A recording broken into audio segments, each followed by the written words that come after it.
Mateus, capítulo 5, do verso 1 ao verso 8 está escrito: Vendo Jesus as multidões, subiu ao monte, e como se ele assentasse, aproximando-se os seus discípulos, e ele passou a ensiná-los, dizendo: Bem-aventurados os humildes de espírito, porque deles é o reino dos céus. Bem-aventurados os que choram, porque serão consolados. Bem-aventurados os mansos, porque herdarão a terra. Bem-aventurados os que têm fome e sede de justiça, porque serão fartos. Bem-aventurados os misericordiosos, porque alcançarão misericórdia. Bem-aventurados os limpos de coração, porque verão a Deus. Querida igreja, como vocês sabem, nós estamos fazendo esta série de sermões baseado no Sermão do Monte, Mateus capítulo 5. E cada domingo nós temos acrescentado uma bem-aventurança. Recapitulando, as bem-aventuranças, elas são firmadas na fé, são baseadas ou fundamentadas na fé. São características do discípulo de Jesus. A primeira bem-aventurança está relacionada à humildade. Bem-aventurados os humildes de espírito, porque deles é o reino dos céus. Humildade de espírito nada mais é do que confiar plenamente em Deus. Depositar nossa vida em Deus. A segunda bem-aventurança diz: Bem-aventurados que choram, porque serão consolados. Chorar é muito mais do que uma emoção, do que uma reação fisiológica do nosso organismo. Chorar é ter sensibilidade, é ter compaixão do nosso próximo, assim como Deus teve compaixão e misericórdia de nós. A terceira bem-aventurança está relacionada aos mansos, porque eles herdarão a terra. A crucificação de Jesus nos demonstra esse sinal de mansidão, porque Jesus, ele foi oprimido e humilhado, mas não abriu a boca. Como um cordeiro foi levado ao matadouro, e como ovelha muda perante os seus tosqueadores, ele não abriu a boca. Não solicitou ao seu Pai, ao Deus eterno, uma legião de anjos para tirá-lo da cruz. Não. Ele cumpriu perfeitamente a missão que ele recebeu de seu Pai, morrer na cruz, e fez isso com mansidão. A quarta bem-aventurança diz: Bem-aventurados que têm fome e sede de justiça, porque serão fartos. Nossa justiça vem de Deus. Não temos justiça própria. A palavra de Deus diz que o justo viverá pela fé. Jesus Cristo foi justiça em nosso lugar quando foi cravado na cruz. Ele se fez maldição para que nós obtivéssemos a justiça de Deus. A quinta bem-aventurança: Bem-aventurados misericordiosos, porque alcançarão misericórdia. Misericórdia é a capacidade de percebermos, olhar com os olhos dos outros, perceber o sofrimento que o outro tem, sentir no coração e na mente o que o outro precisa, experimentar algo total em identificação com a outra pessoa. Foi isso precisamente que Deus fez quando enviou Jesus Cristo. Ele se tornou carne e ele pôde ver, sentir como o ser humano sente. Passou fome, passou sede, sentiu dor, especialmente na sua paixão. E a sexta bem-aventurança é a que nós vamos retratar hoje. Bem-aventurado os limpos de coração, porque verão a Deus. O termo coração se refere ao pensar, ao sentir e ao querer. Assim como o próprio Deus, tudo é verdade, sinceridade e pureza, também os de coração limpo têm a vida cheia de verdade, sinceridade e pureza. O exterior é a revelação do interior. A impureza é estar separado de Deus. Porém, aos que são verdadeiramente puros no coração, é dado a oportunidade de ver Deus. Em Jesus nós podemos ver Deus. João capítulo 14, verso 9 está escrito: disse Jesus: Filipe, há tanto tempo estou convosco e não tens me conhecido? Quem me vê a mim, vê o Pai. Como disse, mostra-me o Pai. Jesus é a expressão exata de Deus, do esplendor da glória de Deus. Esteve aqui e revelou o Pai. E Filipe, um dos discípulos, achava que bastava apenas Jesus mostrar o Pai para eles. E Jesus então disse: eu e o Pai somos um. Os escritores do Antigo Testamento descrevem Deus como santo, separado de tudo aquilo que Ele criou. Não existe nada igual a Deus na criação de Deus. Outros escritores tiveram o privilégio de receber uma revelação de Deus Santo. Foi o caso de Isaías, quando teve a sua visão. Isaías 6, do 1 ao 7, está escrito: no ano da morte do rei Uzias, eu vi o Senhor assentado sobre um alto e sublime trono, e as abas de suas vestes enchiam o templo. Serafins estavam por cima dele, cada um tinha 6 asas. Com 2 cobria o rosto, com 2 cobria os seus pés, e com 2 voava.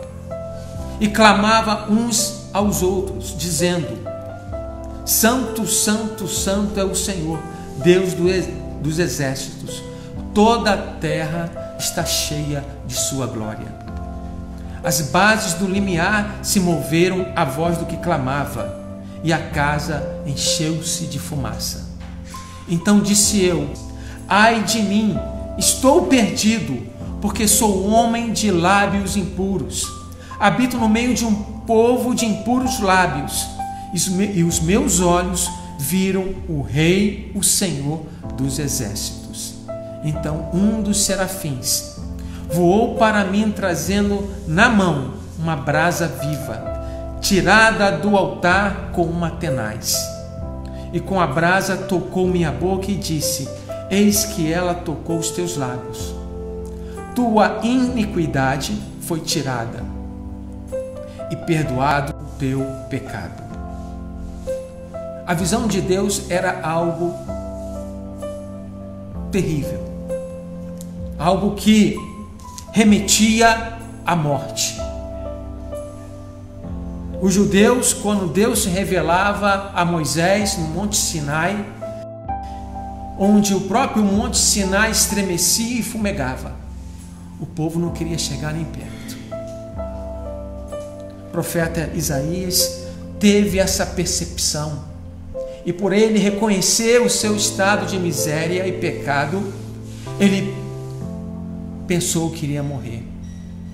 Diante daquela maravilhosa visão, e um anjo então tira do altar com uma tenaz, com um instrumento parecido com uma tesoura, mas que era capaz de segurar a brasa, tira da brasa do altar, coloca na mão e depois toca nos lábios do profeta, e ele é purificado.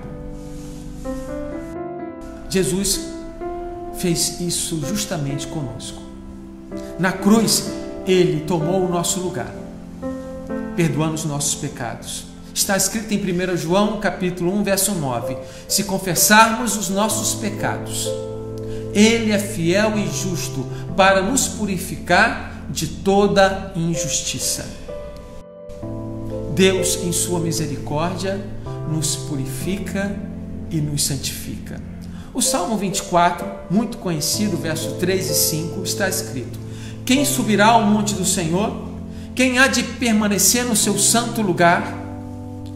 O que é limpo de mãos e puro de coração, que não entrega a sua alma à falsidade, nem jura dolosamente. Este obterá do Senhor a bênção e a justiça do Deus de sua salvação.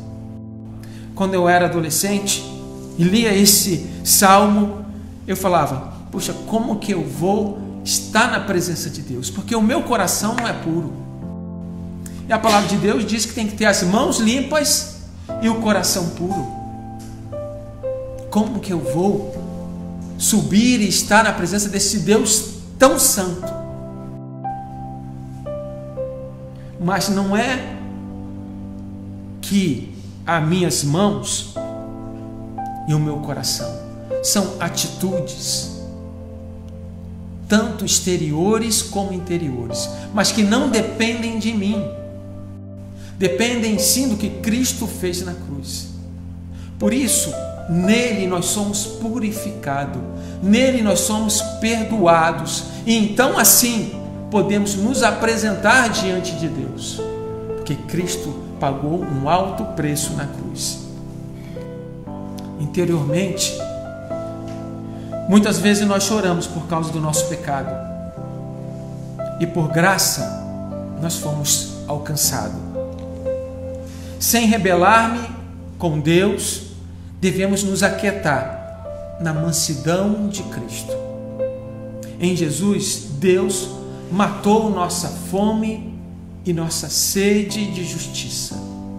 Ele nos acolheu com misericórdia, porque fomos humildes de coração. Assim, fomos alcançados por essa misericórdia e por essa graça do Deus Santo. E esta brasa viva, retirada do altar, ou o sangue de Cristo, derramado na cruz, nos purificou de todo o pecado. E aí eu lembro da parábola do filho pródigo. No seu retorno, sujo, maltrapilho, descalço, demonstrando assim a impureza de uma vida cheia de pecado, mas arrependido. Voltava ensaiando o seu pedido de perdão. Pai, pequei contra os céus e contra ti. Não sou digno de me tornar o seu filho. Me torna um dos seus servos. Porque ele sabia que na casa do Pai havia abundância, havia alegria, havia felicidade. E o Pai, quando o vê de longe, sai ao seu encontro e o abraça. Mesmo imagino cheirando mal, e restitui o lugar de filho, colocando um anel, vestimenta e sandálias, e manda fazer uma grande festa. É isso que Deus faz conosco. É isso que esta abundante graça faz conosco. Nos torna seus filhos e filhas. Em Hebreus capítulo 12, verso 14, está escrito: segui a paz com Deus e a santificação, sem a qual ninguém verá o Senhor. O Espírito Santo atua em nossas vidas, atua na nossa mente, no nosso coração, nos santificando a cada dia. É um processo, é uma caminhada. Por isso, devemos ser melhor do que ontem. Por isso, a cada dia nós temos que nos parecer mais e mais com o nosso Senhor e Salvador Jesus Cristo. Por isso, a cada dia devemos resistir ao diabo e ele vai fugir de nós. Em Hebreus 10, do 19 ao 21, a santidade é uma condição de fé. Está escrito: tendo, pois, irmãos, intrepidez para entrar no Santo dos Santos pelo sangue de Jesus, pelo novo e vivo caminho que ele nos consagrou pelo véu, isto é, pela sua carne. E tendo grande sacerdote sobre a casa de Deus, aproximemo-nos com sincero coração, em plena certeza de fé, tendo o coração purificado da má consciência e lavado o corpo com a água pura. Ser santificado é ter um coração limpo, uma consciência pura e um corpo sem mácula. Ter o coração limpo é também confiar no acesso ao Pai, no caminho que foi aberto pelo nosso Senhor e Salvador Jesus Cristo. Isso é uma figura do sistema de adoração a Deus no Antigo Testamento. Havia um tabernáculo e um sacerdote, uma vez por ano, entrava nesse ambiente totalmente santificado a Deus, com as suas vestimentas, e nas suas vestes tinha sininhos, e quando ele andava fazia barulho, porque ele também deveria se purificar. E se aquele sininho parasse de soar, significava apenas uma coisa: que ele havia morrido naquele local santo, porque ele estava impuro. E como poderia ser tirado? Ele estava sempre amarrado e os levitas puxavam apenas o corpo. Por isso, bem-aventurado os limpos de coração, porque verão a Deus. É um grande privilégio que nós temos de ver a Deus. Conseguimos hoje ver a Deus através das Escrituras, dos ensinamentos e do próprio Cristo. Percebemos a graça de Deus, percebemos o seu amor, a sua misericórdia nas Escrituras. E também eu devo perceber em Cristo isso. E quando eu olho para você, que é um cristão, que é uma cristã, suas atitudes, pelo menos externas, porque não podemos ver o coração, mas a palavra de Deus diz que a nossa boca fala o que está cheio o coração. Então, em nossas atitudes, em nossas ações, em nossas intenções, precisamos mostrar Cristo, que é Deus. Então, através de você, eu preciso ver este Deus. O mundo precisa ver Deus através de você. E quando eu falo Deus, estou falando também Jesus Cristo. Veremos a Deus por meio de Jesus, da sua revelação escrita, através do discípulo e da discípula, do irmão e da irmã, e também teremos uma perspectiva escatológica de ver este Deus, quando vamos vê-lo face a face, quando esta bem-aventurança será plena, será completa. Por isso, nem todos têm essa bem-aventurança. Nem todos são humildes de espírito, nem todos são aqueles que choram, nem todos são os mansos, nem todos são aqueles que têm fome de justiça, nem todos são aqueles que são misericordiosos, e nem todos são aqueles que são limpos de coração e verão a Deus. Não. Essas são características do discípulo e da discípula, dos seguidores de Cristo. Jesus, antes de realizar esse sermão no monte, ele havia chamado os discípulos, havia feito o seu chamamento, e agora ele diz: olha, vocês são os meus discípulos, agora essas são as características, essas são as virtudes, para isso eu vos chamei. O sermão do monte não termina aqui, ele continua. e devemos colocar isso em prática na nossa vida e refletir Jesus Cristo através de nossas ações e atitudes e motivações. Amém? Que Deus abençoe a sua vida. Queridos, uma alegria estar com vocês aqui louvando esse Deus maravilhoso. Um Deus cheio de graça, um Deus de amor. Um Deus que nos dá suporte através do Espírito Santo a nos aperfeiçoar. Lembrando que para realizarmos tudo isso só com a capacitação do Santo Espírito de Deus. Recebam a bênção do nosso Deus, que a graça do nosso Senhor e Salvador Jesus Cristo, que o amor de Deus eterno e que a comunhão do Santo Espírito de Deus te abençoe agora e para todos sempre. Amém.